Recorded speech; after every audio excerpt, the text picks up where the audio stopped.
If I were telling a 1-minute story, I would talk about how I had to sit in a car seat on my way to kindergarten. Doesn't make you friends. But not going to talk about that because Dave wanted me to talk about my work, which is also pretty exciting. So this is called the Iterative City. When I was a little kid, a little bit older than car seat age, I wanted to be a Renaissance man and study geometry and math and kind of everything that humans knew, build helicopters like Leonardo Da Vinci. And 2 problems with that. I'm not a man, 1.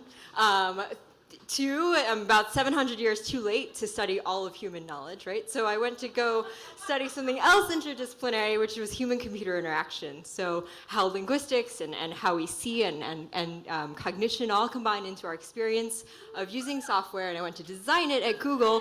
And one of my favorite things about Google is, have you ever filed like a request for a tiki bar in your office and like tracked it and watched how it got approved, and it was very transparent and you could tell exactly what was going on? I wanted to do that for cities, so I went to Code for America.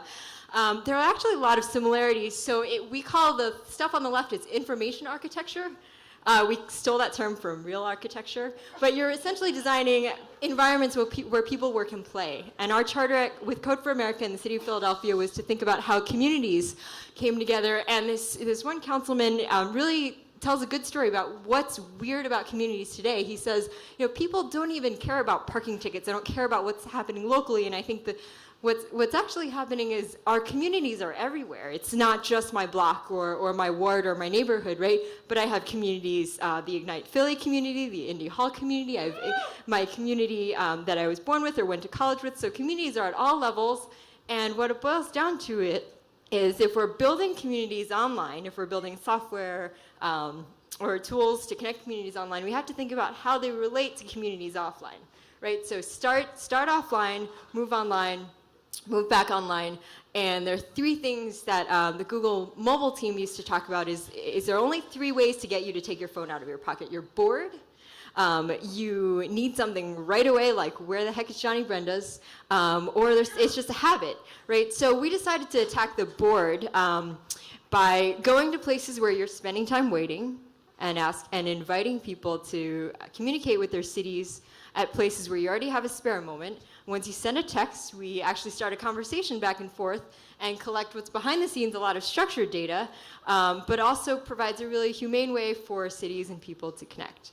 And through this program, which we called Texas-In, we heard from a lot of different people in a few different districts as part of the Philadelphia 2035 plan.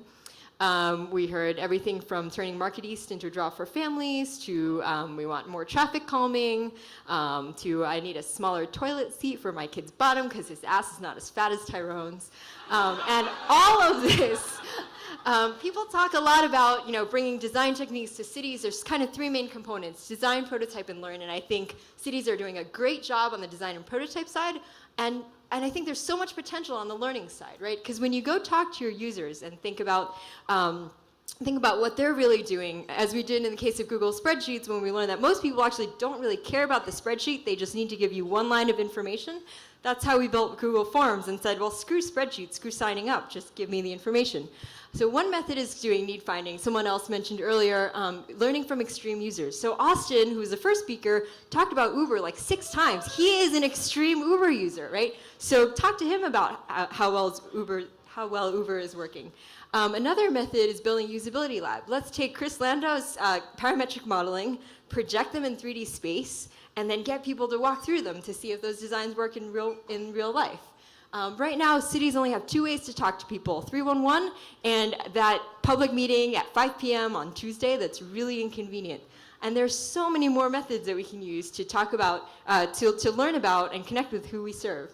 So when we talk about Code for America, bringing technology to cities, yes, there's code, there's open data, there's platform, but there's a lot of techniques and methods around how that work happens that I think is what really makes it click. And I would love to see more of that in how we build our cities today. There's all these books you can read. Let's talk, let's work together. And lastly, I just wanted to say thank you to all the people that helped me, that helped and collaborated and kind of told me my ideas were wrong, because that made them even more interesting and more collaborative. Thank you all. Go read some books. Let's talk about design.